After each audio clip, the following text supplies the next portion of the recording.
وہ کہتی ہے کہ میری امی کہتی تھی کہ جب آپ سب اسکول جاتی تھی میں گھر میں اکیلی رہ جاتی تھی، میں سارے گھر کو صاف کرتی تھی، یعنی صاف ستھرائی کرتی تھی،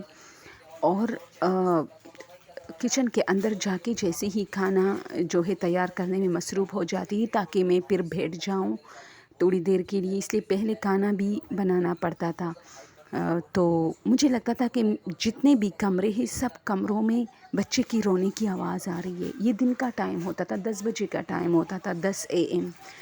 تو وہ کہتی تھی کہ میں پہلے مطلب اپنے ساتھ گنگنا رہی تھی، پھر میں سوچ رہی تھی شاید باہر سے یہ آواز آ رہی ہے، لیکن یہ آواز بہت تیز ہو رہی تھی۔ پھر میں واپس آئی،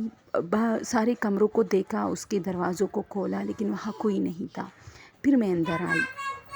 میں نے کچن میں پھر سے کھانا بنانا شروع کیا، اور اب یہ آواز باقاعدہ کچن کے باہر تھی۔ مجھے ڈر لگا، اب تو مجھے فیل ہوا کہ باہر کوئی بیٹھا ہے۔ میں آرام سے دبے پاؤں چپل اتار کے میں بغیر کوئی دستک کیے میں نے جیسے ہی جھانکا تو میرے رونگٹے کھڑے ہوئے کہ ایک بچہ ہے اور اس کو پتہ ہے کہ میں جھانکنے والی ہوں، وہ مجھے دیکھ رہا ہے، بالکل میری آنکھوں سے اس کی آنکھیں ٹکرا رہی ہے، اور وہ تیز تیز رو رہا ہے، اور اس بچے کا جو گلا ہے نا وہ کچھ عجیب سا ہے، یعنی اس کا وجود جو ہے نا وہ صحیح ہے، سفید ہے انسانوں کی طرح، اور اس کا گلا بالکل کالا سا ہے، یعنی اس کی جو گردن ہے وہ بالکل کالی ہے، باقی وجود اس کا نارمل ایسے مطلب گندمی کلر کا ہے۔ میں کافی ڈر گئی اور میں وہاں سے بھاگنے لگی۔ بچے نے پیچھے، جیسے ہی میں بھاگ رہی تھی پڑوسیوں کے گھر، اس بچے نے پیچھے سے آواز مجھے دی کہ مجھے بھوک لگی ہے، لیکن میں نے پیچھے مڑ کے دیکھا تو وہاں کوئی نہیں تھا،